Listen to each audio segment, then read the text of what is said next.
世界チャンネルのコウタです。タエです。今回は海外在住者に聞いた You は何して稼いでるのをテーマにお話しします。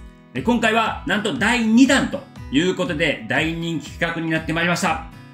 で、我々の友人知人、海外在住者の方々に何をして稼いでいるのか、生活しているのかということを絞って聞いてきました。ぜひそれをご覧ください。それでは行きましょう。Let's get started! 世界中チャンネル。はい、それではお名前をお願いします。はい、本田幸次郎と申します。本田さんの肩書きは何でしょうか？今インドでビジネスやってて、いわゆる共同経営者という形で、肩書きですね。はい。どこに住んでいて何年ぐらい合計で海外に住まれていますか？今デリー拠点で海外で17年になりますね。ズバリどうやって稼がれていますか？今ホテルの経営と、あと日本食を今、インドで8店舗運営しております。おー、素晴らしい。で、海外移住したいけどちょっと稼ぎに不安があるという方に何かアドバイスがあればお願いします。とりあえず行ってみる。これみんな言ってるんですよ。みんなね、これインタビューするんです。そうそう、まずは行け、まずはやってみろということですね。ということでインドに来いということでよろしいですか？インドに行ってください。はい、来てください。お待ちしてます。はい、それではお名前をお願いします。中山充です。中山さんの肩書きは何でしょうか？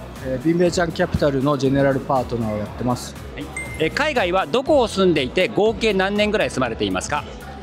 今はブラジルのサンパウロに住んでいて、その前スペインにいたんで合計16年ぐらいの感じですね。ズバリどうやって稼いでいらっしゃいますか？ベンチャーキャピタルという仕事をしてます。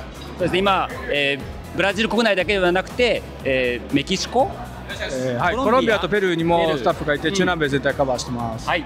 で、海外移住したいけどでもちょっと稼ぐのに不安があるという方に何かアドバイスがあればお願いします。とりあえず何を目的に行くかだと思うんですけど、やっぱり人生を豊かになることを考えて海外行ってください。そしたら何やってても楽しいので、稼ぐとか稼がないとか、そんな細かいことで心配してない方がいいような気がします。ちっちゃいことは気にするなということで、ぜひ海外に出ていただきたいと思います。中山さん、ありがとうございました。では お名前をお願いします。ハーディング優子と言います。肩書きは何でしょうか？オーストラリアの資格の弁護士をしています。どこに住まれていて合計何年ぐらい住まれていますか？オーストラリアのゴールドコーストというところに住んでいて、在住30数年になります。素晴らしい。ズバリどうやって稼がれていますか？弁護士業として、で、海外移住したいけどやっぱちょっと稼ぎに不安があるなっていう方に対して何かアドバイスがあればお願いします。そうですね、私もいきなり弁護士になったわけではないので、いろんなことをしながら日本語教師をしたりとか、ツアーガイドをしたりとか、いろんなことをして、ようやくたどり着いたのが弁護士という仕事ですので、いろんなことを経験しながら、それで、海外での生活を経験して、なんかステップアップしていくっていうような感じですかね。なるほど。じゃあまず海外を経験してみろということで。そうですね。はい、じゃあ思い切って飛び出していただければと思います。ゆうこさん、ありがとうございました。ありがとうございました。お名前をお願いします。はい、大島俊也です。よろしくお願いします。はい、大島さんの肩書きは何でしょうか？てっぺんタイランドのファウンダー、あとは TXJ カンパニーリミテッドのMD をやってます。はい。どこに住んでいて合計何年ぐらい住まれていますか？バンコクに住んでおります。創業して13年目になります。はい。で、ズバリどうやって大島さんは稼がれていますか？日本食レストランと、豆腐屋さんと寿司職人を育てる飲食人大学っていうのをやってます。素晴らしい。では海外に移住したいけどちょっと稼ぎに不安があるなっていう方にもしアドバイスがあればお願いします。まずはですね、一度出てみることだと思います。やっぱりそうなります。そこでだからどう感じるか、誰から何を聞くことができるかっていうのが大事かなと思います。今多くの方にインタビューしたら皆さんそうおっしゃるんですね。やっぱりこれは共通項と考えてよろしいですかね？まず出ないとなんか分かんないのかなって気がします。たくさんそれでチャンスが見つかるということですよね。はい、ということでまずはバンコクに来いということでよろしいですか？お待ちしてます。はい、バンコクに来てください。ではありがとうございました。ありがとうございました。はい、それではね、ちょっとここから雑談してみたいと思うんですが、前回の動画でね、ここ海外に住めたい人はいきなり行く人が多いと、計画的全くなく、なんか飛び込んでしまう人が多いよというふうに思ったんですが、でも違うよっていう方もいらっしゃるということで、今回ね、先ほどお話しいただいた中山充さん、なんと坂田幸太郎の高校の先輩バスケ部の先輩、バスケ部の先輩であり、私が1年生の時3年生ですから、まさに、神のような方ですけどもキャプテンやんね、はい、中山充さんはめちゃくちゃ計画的にブラジルを選んだと、もうこれから本当に人口のその若い人口というのがどこでそれが伸び率がどうなるかっていうことをありとあらゆることを考えた結果、ブラジルが可能性がむちゃくちゃ高い国だということを判断して、もうちゃんとそこに線になるように、そうね、事前にこういうふうに計画立ててブラジルに行かれた。しかもね、ベンチャーキャピタルとしてはまだ日本人がそこまで入り込んでない地域ということで、いろんな優位性がねあるんで、そこを選んだっていう計画的な方もいらっしゃる。そうですね、やっぱり守護出来はすごいですね、で一方ですね、このハーディング優子さんなんかは、もうオーストラリア行ってとにかくいろいろあって弁護士とかも最初目指してなかったけれども、でも最終的に確かビザを取るためにとかね、なんか弁護士と資格を取るしかないみたいな感じで猛勉強して受かったという方もいらっしゃるということで、すごいよね。でもどんだけの努力したんやって感じやけど、もうすごい毎回そういった方々の挑戦に感動させられるということがあります。はい、それではお名前をお願いします。福永康文と申します。はい、福永さんの肩書きを教えてください。私はいくつかの会社を経営しながら、投資家として、生きております。海外はどこに住まれていて、合計何年ぐらい住まれていますか？そうですね、いわゆる税務拠点っていうのは香港で今18年目、あとは学生の時に、オーストラリア2年住んだり、あとは、アメリカにも9年、パイロットの学校に行った時期がありますので、トータルで、21年ぐらいですかね。すごい。でズバリその間どうやって稼がれていますか？僕の本業は投資なので、やっぱり投資ってリスクを取らないといけないんですけど、それを考えながら、実際全てが成功してるわけじゃなくて、大怪我しないような失敗も繰り返しながら、二度と同じ失敗をしないで挑戦し続けたことが、今につながってるかなと思いますね。なるほど、海外移住したい人に対して、でもお金がちょっと不安だな、稼ぎ方不安だなっていう方に対して何かアドバイスがあればお願いします。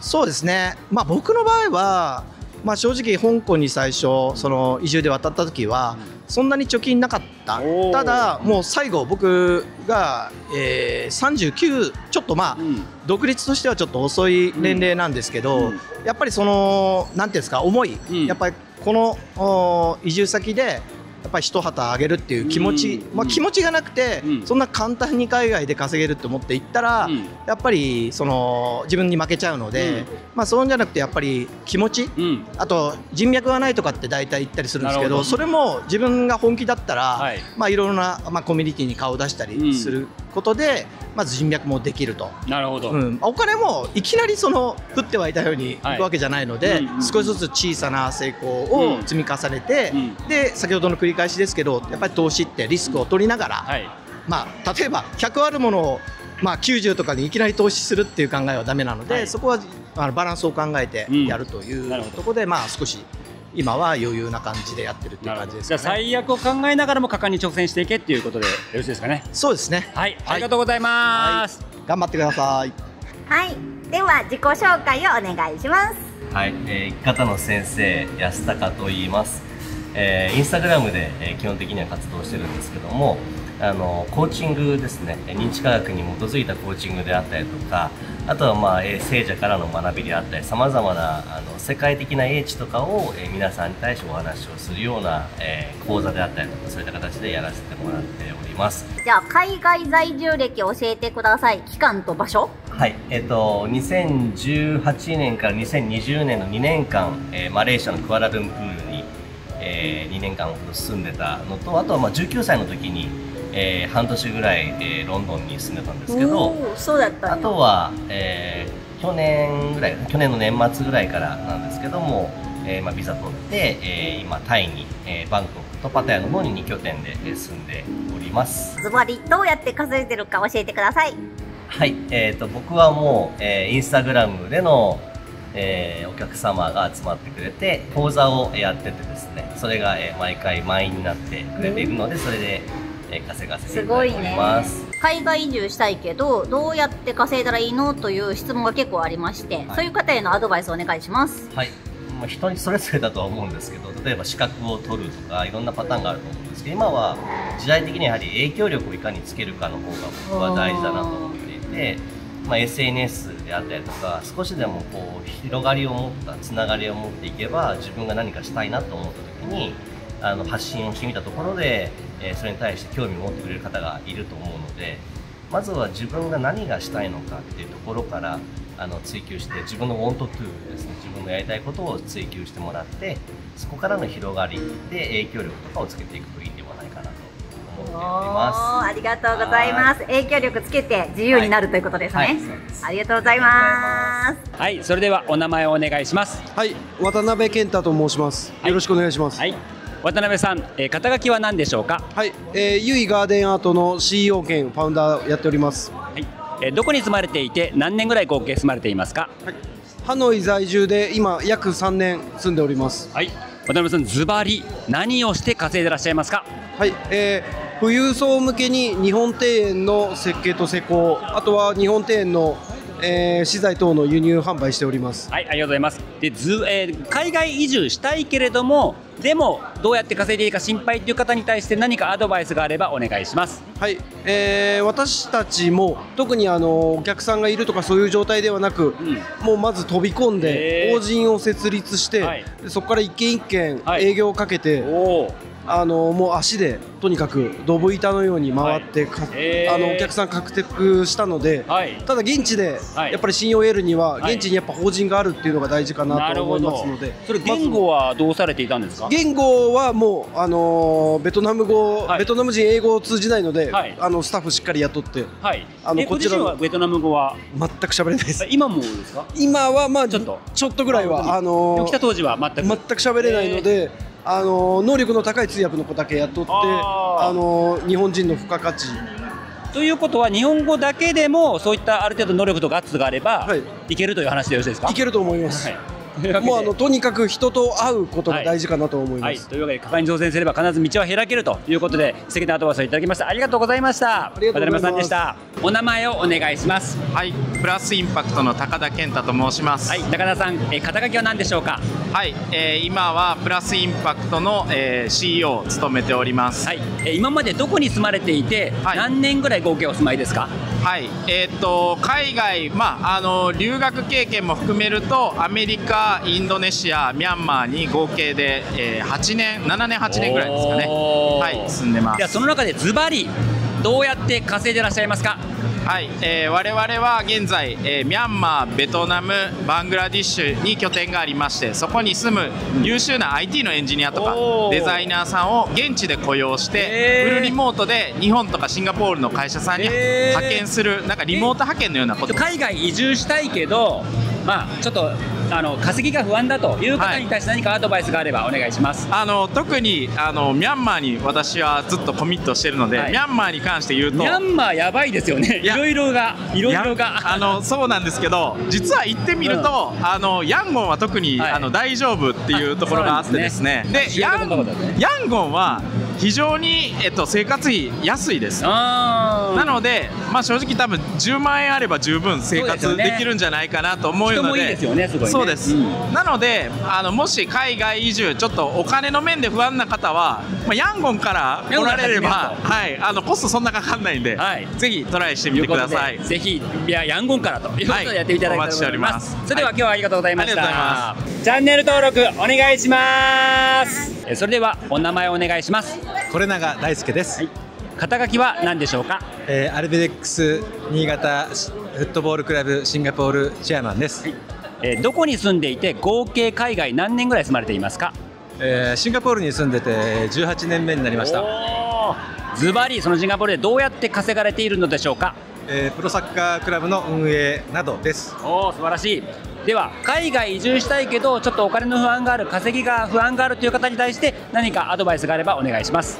あれこれ考えててもしょうがないので、とりあえず出てみたら何が必要か分かるので、それからでも遅くないので一回出てみることがいいと思います。素晴らしい。今どの方に聞いても同じことをおっしゃっていて、これ打ち合わせなしですからね、全く。はい。で皆さんやっぱとりあえず出ろということをおっしゃるんですね。出ないと何が必要か分かんないんですよ。だから日本でね、いろいろ勉強したり、トイックなんて必要だとか言うじゃないですか。でもいらなかったりとかするから。ご自身は出る前英語力という点ではどれくらいありました？英検すら受けたことないです。マジですか？なのでじゃあ現場で鍛えてるうちに、だから案外必要じゃないんですよね。まあでもサッカークラブの例えば選手とかマネージャー層と話はやっぱり英語でするわけですよね。もちろんそれはやっぱ必要なことだから、徐々に覚えてるし、最初から100点の必要はないから60点で全然いいんですよ。とりあえず出てみて、あとはなんとか実践の中で学べば必要な言葉分かってくるということですね。すいません、偉そうに。どうもありがとうございました。ぜひ海外に来いと、シンガポールに来いということですね。知ってます。はい、ありがとうございます。はい、それではお名前をお願いします。はい、増谷剛と申します。はい、増谷さん、肩書きは何でしょうか？僕は弁理士をやっています。はい、ありがとうございます。ではどこに住んでいて合計何年ぐらい海外に住まれていますか？はい、今はアメリカのカリフォルニア州に住んでまして、25年ほど、バンコク、ホーチミン、ロンドンと住んでおります。素晴らしい。ズバリ何をして稼いでらっしゃるんですか？僕は偽物品の調査と摘発をしています。面白いビジネスモデル。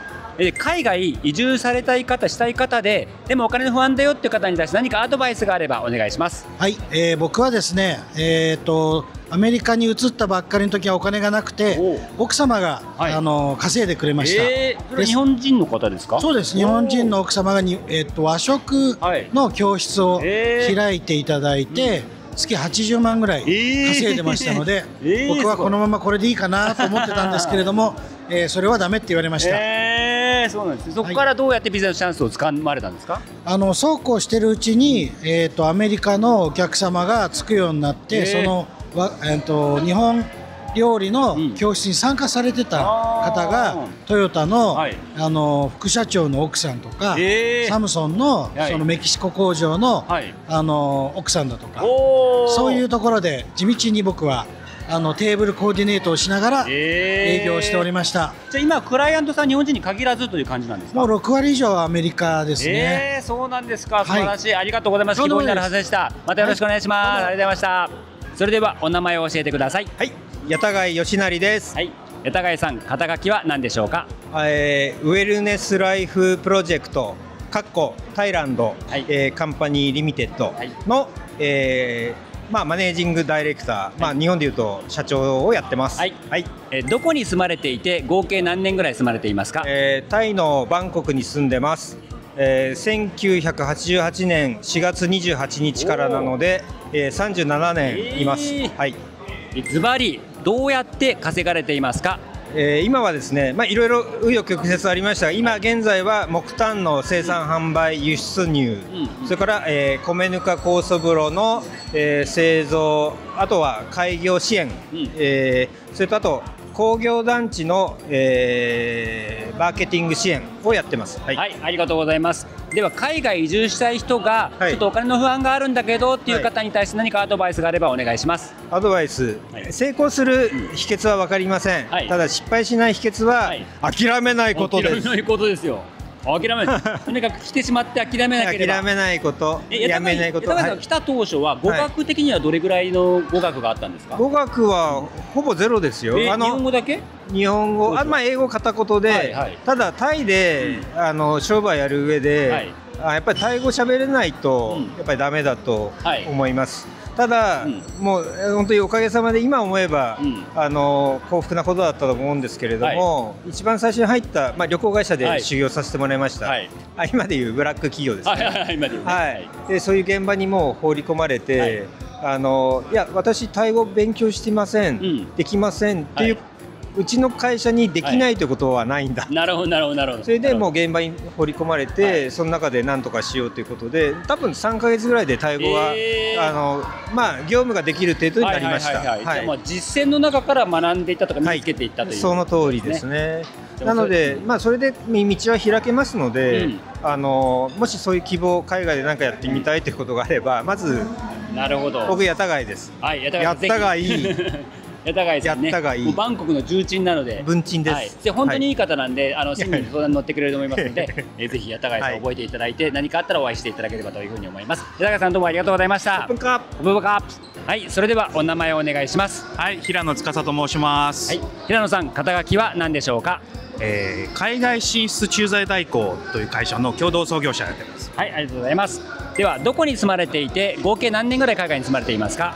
今はブラジルのサンパウロという町に住んでおります。ブラジルに、移り住んでも20年になります。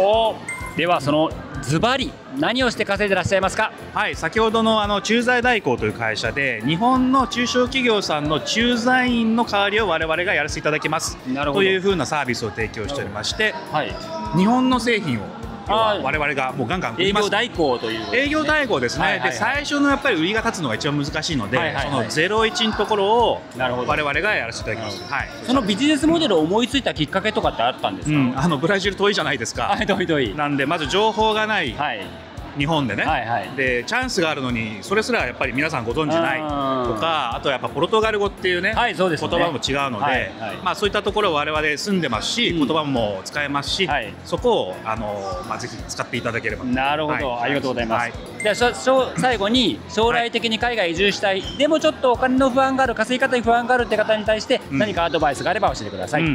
やっぱり実際現地を一度見に来ていただいて、どういうふうに街がね動いていて、どういう例えばじゃあ日本人でもいいんですけど、人がいてっていうのをご覧いただいて、イメージを膨らましていただくっていうのが一番いいんじゃないですかね。結論としてブラジル来いということでよろしいですか。そういうことです。やっぱりみんなに100分は一見しかずなんで、ブラジルにも日本人いるし、そうですね。サンパウロたくさん日系人もねいますんで、性文化も体験していただけたらと思います。平野さんありがとうございました。ありがとうございました。はい、それでは振り返ってみるとね、まさにいろんな働き方、稼ぎ方があるなというふうに感じますよね。で、多くの方が言ってるには、意外と海外の方がチャンス多いんじゃねと言ってる人が多いですよね。いや、多いね、本当に。でもそれは本当に言えてると思う。もう完全に考えてみたらそうで、日本はほとんど成長していないと。10年間合計で 3% ぐらいしか成長してないと。一方で、海外、先進国ですら、だいたい10年経つと 30%、40% で成長してると。で、一方も中国なんか本当場合によってはね、2倍ぐらいの成長してると。いう場合があって、そこにベットした方がよっぽど実は儲かるよと。いや、本当そうだよね。いうふうにこの方が言ってましたよね。ベトナムとかもすごいよね。そう。我々が一番この6カ国で住んだ中で一番成長を感じたのはやっぱベトナムですよね。というのも、毎回だなんで毎年住むわけですね。3年連続とか住んでると、1年経つと、僕たちが住んでいたビルのオーナーが、また違うビルを買いましたね。そう。ビルの数増えてるっていう。そう。今度3つ目のを買うんだとか言ってたりね。若者ですよね、あれ多分。そう、若いと思う。30代前後、35ぐらいかもしれないけどね。下手したら20代後半かもしれない。ぐらいだよね。それくらい若くても、どんどん起業家というのは、年を追うごとに成長する。人口が増えてるし、稼ぎが増えてると。で、さらに、このレンタルバイクのオーナーがね。そう、e バイクのね、レンタルの。結構日本語も話せるオーナーだったんだけど、元アナで、全日空で勤めてたというような方ですけども、レンタルバイク事業を始めて、私たちが初めて行った去年ですね。1店舗の小さなところでしたね。そう、本当に小さなね、ところで。でも頑張ってそのバイクさ、たくさん買って。大借金した妻に言われてっつって。頑張って、なんかやり始めたんですって感じあってね。で、去年また行ったら。そう。支店がさらに2店舗増えてて。そう、トータル3店舗。しかも、1店舗はすごい、最初のところはちっちゃかったけど、2店舗目、3店舗目めちゃめちゃでかいからね。そう。で、ホイアンとかに出したりすごいよね。どんどん事業拡大してて。これがやっぱり海外の動きの速さ、成長の速度だなというふうに思って、海外というのは本当にチャンスだなというふうに思いました。思います。で、ここからはですね、やはり前回同様、お金のエネルギー、稼ぎ方ということで、お金のエネルギーの頂点の都市の一つである、このドバイ。これを感じていただくために、ドバイに行ったら必ず行くショッピングモール、タイムさんないですか？ドバイモールです。ドバイモール。これね、ぜひ行っていただきたい。これはなんかさ、日本では考えられへん規模やん。スケールがね、圧倒される。笑っちゃうよね。ぜひともね、このドバイに行って、ドバイモールをぜひ行っていただきたいと思います。それでは、ダイジェストをご覧ください。さて、水族館に来ました。ドバイの中にある。でかさがわかります。アホほどでかい。やばいっしょ。これがね、もうでかくて、アホほどでかい水族館。人もいるし、ダイバーさん今ちょうど泳いでる。いろんなお魚さん、サメとかもいそうな感じ。うん、ダイバーいるな。お、びっくり。どうやったら中入ってるんですか？なんか確かそんなんで見学、中が見学できるようになってる。ダイバーさんが吹いてるんですか？取ってあげましょうか。このサイズ感の。はい、ミッシーがいきます。撮っています。はい。モールやのに。アイスリンクがありました。びっくりですよね。皆さん T シャツで滑っています。うまい子も結構いるわ。すごすぎる。ウィンピー。さあ、散々迷った挙句フードコートに来ましたと。着きました、フードコート。ということで、やったぜ。なかなか歩きましたよと。そうそう、こんな感じのカジュアルでいいんですよ。何を食べようか。みんな好きなのも食べれるし、いいじゃないですか。さあ、じゃあ皆さんの好きななんか食べたいやつをどれでも入れてください。ドバイモールはとにかく広いぞということを考えてもらえたらと思います。まあいろいろある。安心、はい、安心だな。じゃあすみませんが、たゆみさん、はい、どうぞ。ダブルウィンピーでお願いします。ダブルウィンピー、はい、西村さんは同じの、チキンにするの、ビーフじゃなくて南アフリカで大人気のダブルバーガー屋さんということで、シングルダブルウィンピー OK です。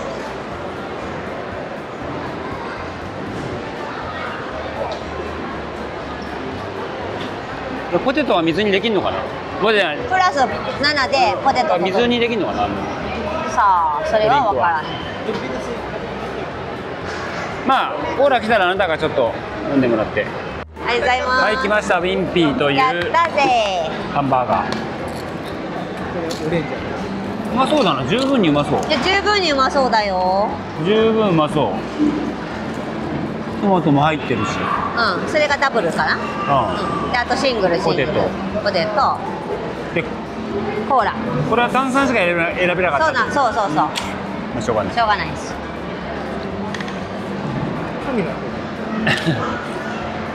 コーラで整ってんじゃないよ。整ってんじゃないよ、コーラで。マヨネーズもありますよ。まずは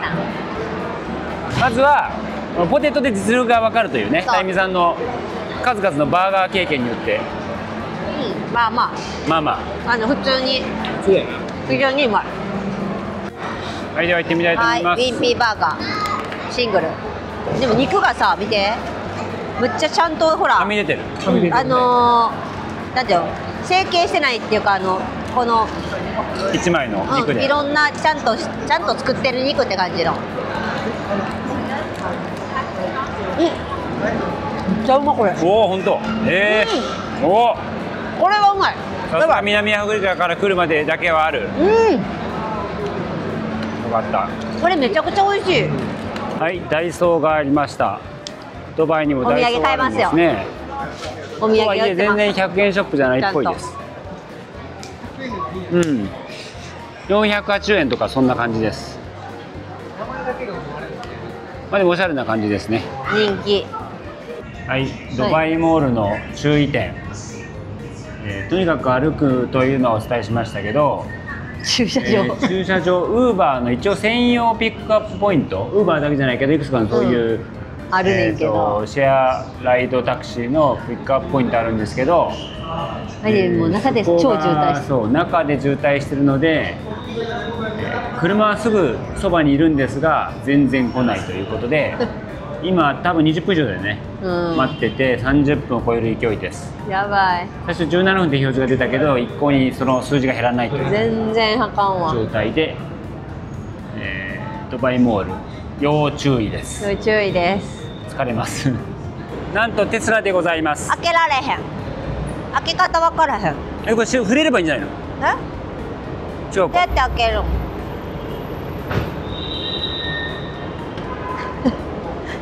開け方分からんかった。イエーイテスラ。テスラ。最高。Thank you。はい。メッシ後ろもっと下げれますよ。めちゃくちゃ後ろこっち広いです。はい、テスラが来ました。嬉しいねテスラで。2回目のテスラ。以上本日は海外在住者に聞いた You は何して稼いでるの第2弾をお送りしました。この動画が良かったらぜひチャンネル登録高評価をお願いします。また私もこうやって稼いでるぞと、あるいはこうやって稼ぎたいんだと、あるいは知り合いはこうやって稼いでますよ海外でというのがあれば、ぜひ皆さんのね勉強のためにコメント欄に書いていただければというふうに思っております。それではまた世界中でお会いしましょう。 See you around the world。 バイバーイ。この動画をご覧いただきありがとうございます。コメント高評価お願いします。ホームページ、メルマガ、X などやっております。詳しくは概要欄にて見てください。